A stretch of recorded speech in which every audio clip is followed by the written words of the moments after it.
It's kind of nice being out here at the cabin. Lucky to have a place where I can come and retreat and spend time alone and think about, ponder the meaning of life and the words that come to my mind. Pashada is a way of life for your health, your relationships, and cultivating your unique potential. I'm Jim Cutzinger, your elder guide to hard-won wisdom. And what I want to talk about today is when it comes to getting older, that's for anybody over 40, adaptability is your friend. You know, as I've gotten older, I found that spending a fair amount of time in the gym is really good for me, especially along with spending time in nature like this. And a lot of people, when I meet them or when they see me working out, they go, "Wow, how old are you?" You know, and I tell them, "Well, I'm almost 73." You know, and they go, "Wow, how do you do it? You know, what's your secret?" So I don't have a secret, but I have some understanding. And so I'm going to talk about adaptability. You know, quite often when I'm at the gym or even just around, I talk to people. A lot of people I know are over 40 years old and all the way up as far as you want to go with age.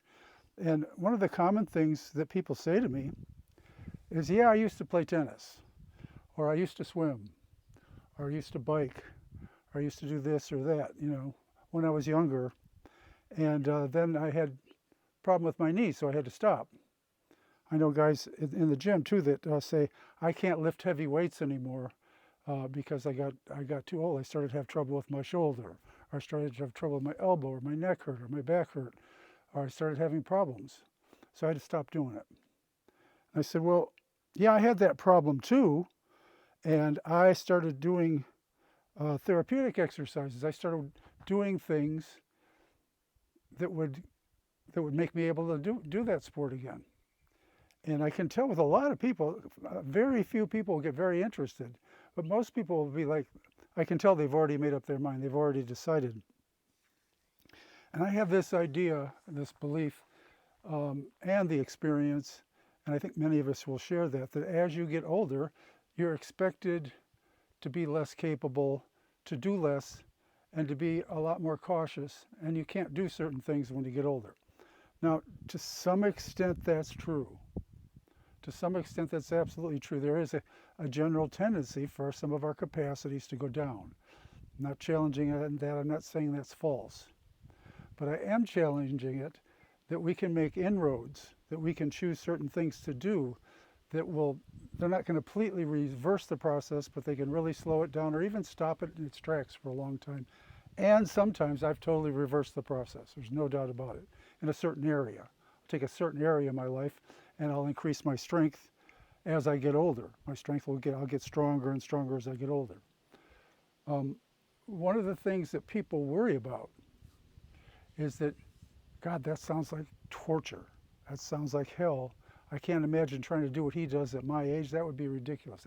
That would be not fun. This is where adaptability comes in. This is where our understanding of adaptability can be a lot broader.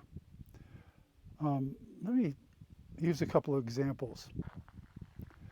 Like as we get older, our blood slows down and temperatures that weren't so cold before now start to feel colder. Temperatures that were hot start to feel hotter. So our comfort zone is very slowly diminishing to a smaller and smaller scale. I have to laugh because I think sometimes, I remember in some of the old thermostats, you'd see the comfort zone was between 68 and 72. It always reminds me of that. Well, people start out when you're young with a really wide comfort zone and they get smaller and smaller and smaller. And eventually it vanishes where you're almost never comfortable. The reason that happens is a lack of adaptability. Sure, getting older plays an influence, but there's also a lack. We no longer challenge ourselves or expose ourselves in a sensible way to the things that would make us adapt. So, for example, if you find yourself getting colder all the time, in an intelligent, measured way, start exposing yourself to more cold. one of the great ways to do this, I live in Santa Barbara. I go down and jump in the ocean. The ocean is freezing ass there all the time. People get this idea that Santa Barbara's heaven. It is, but the water's not warm. 62 degrees is not my idea. That's what it is right now in the middle of the summer. That's not my idea of warm. That's cold. I go into that water, and lo and behold, I don't get as cold as the most people around me because I'm adapting myself. You expose yourself to something in an easy way. It's just like getting in the water. People think, I'll give you an example of how to manage adaptability. When I go in the water, people think like, this guy's crazy, you know. I couldn't do that. That's way too cold. Well, they haven't seen what I've done. They don't understand how to adapt. Adaptability works incrementally. You do it in a measured way. You do it consistently over time. So for example, one day I go out to the beach and it's too cold to get in the water, so I take a hike and I take my shirt off for part of the time. Then I put my shirt back on. I got cooled down a bit.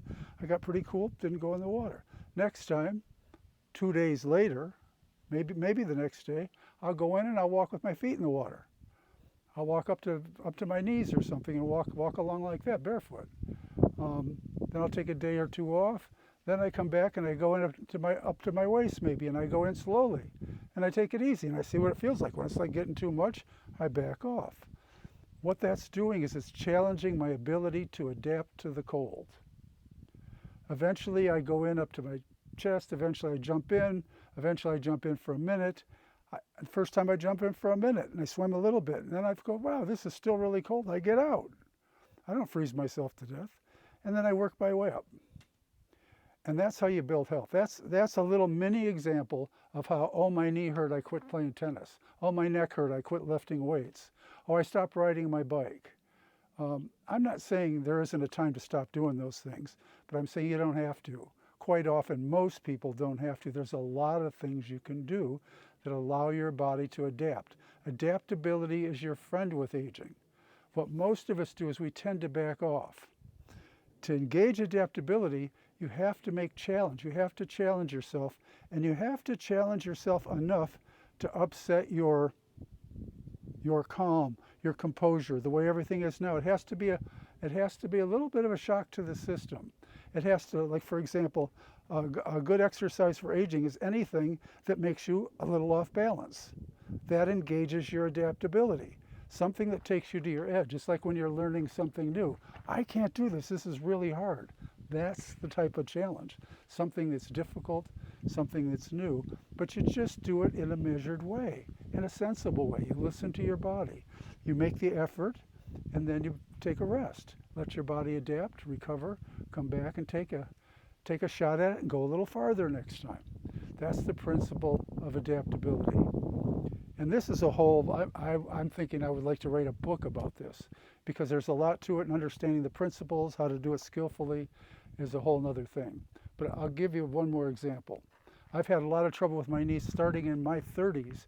I had bad trouble with my knees. I would hike in the mountains, you know, and I knew about getting in shape to hike with the mountains, so I'd work my way up, and I was in Aspen where there's some really steep places I was hiking, and my knees started to really hurt.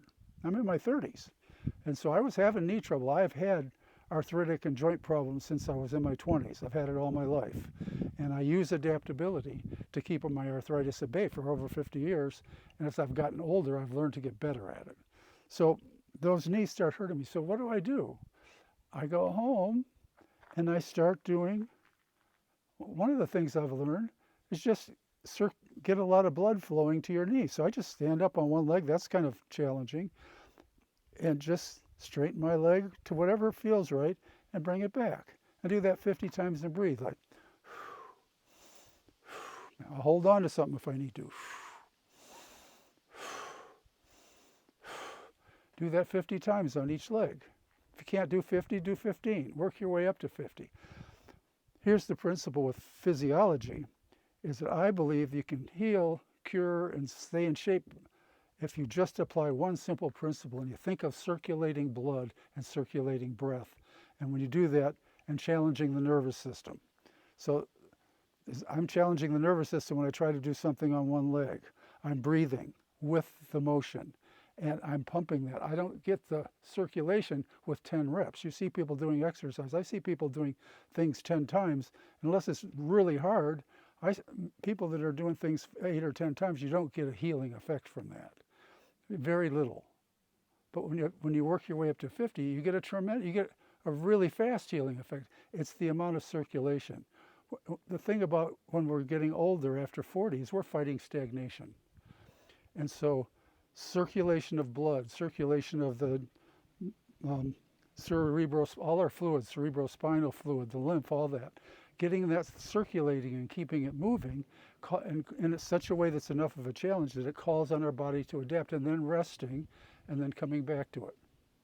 So I just want you to know that way more is possible. It's way more, I wouldn't say it's easy, but it's available. We are not casting our lot to fate to determine how we go downhill as we get older. We have a huge amount of influence on that. Different people to different amounts, but we have a big influence on that. So don't give up the ship and don't quit. Figure out a way to train. If you're having a problem with something you love, don't stop doing it. Back way off. If you're having trouble, if you're lifting weights or if you're running, adapt. Adaptability also means to avoid risk, too much risk. Don't overdo it. So if I want to jog now at 72, let's say I really wanted to run races, I really wanted to compete. Where would I start? I'd start with a shuffle. Something I know I can do. My risk is pretty low. I'm probably not going to hurt myself. I'm not trying to compete. That's where I'd start. That would be my first day, maybe 5 minutes. The next day I might do the same thing. And I have to give a day off once every 2 days. You have to take a day off. Let your body recover. So it's challenge, adapt, recover, and adapt, and then challenge again. So you have to give yourself time to recover, and you have to give your body enough time to adapt. That means everything has to change a little bit. You have to it has to be hard enough that your body gets the message. Oh, he or she's doing this. My mind gets the message. He's doing this every day. We've got to build new neural circuits. We have to build more blood cells. We have to build some new muscles. We have to send some more fluid to these joints. We have to do all that. That's how it works. So don't give up. For God's sake, keep moving and don't give up. Because once you give up, what doesn't work, the thing to really avoid is that people say, I'm just hanging on here. I'm just trying to maintain. I'm just trying to keep what I got. That doesn't work. If you're genetically gifted, it might work. But if you're not genetically gifted, there are some people, no matter what they do, they stay young. But if you're like most of us, just holding what's comfortable for you and trying to maintain that doesn't work. I've watched hundreds of people around me. The people that are doing that just start going down. It's the people that continue to challenge themselves and have adaptability. When you see an older person and they've got something, they've got some spark, they've got some vitality in some area of their life, or probably multiple areas, I'll guarantee you they're still challenging themselves and they're growing. They're adapting. So don't settle for just maintaining. That's a failing proposition. So what I want to close is just a reminder that we are capable of much more than we think we are, and that life holds a lot more opportunity than we think it does. It's very easy to slip into that, especially for me, especially as I get older. So that's my reminder today, and my challenge to you is to don't give up. If you're having a problem with something, train for it. Use a training mindset. And exercise is not a group of movements. You should see it as a training that's progressing you forward. So you want it to get harder and harder. And as it gets harder and harder, here's the key. As it gets harder and harder, it's actually easier because that capability feels great. That capability is the source of youthful vitality, that capability. So that's where people have it twisted around in your mind. They see me at the gym and they think, God, that must be miserable. The guy works out for an hour and a half and he's working really hard. No, it feels great because I've developed that capacity. I've developed the capacity in a smart, intelligent way for somebody in their 70 for a high level of exertion. And I don't hardly ever, I almost never get injured. Almost never. I've had I've had no injuries. I did have a tweak in my back. For the first time in like 10 years, I had a tweak in my back a couple weeks ago. So I hope I can inspire you, but most of all, you have to inspire yourself. So don't give up. And this is Pashada. Pashada is the body of knowledge and the way of life that I propose. And I'm Jim Cutzinger, your elder guide to hard-won wisdom. Thank you.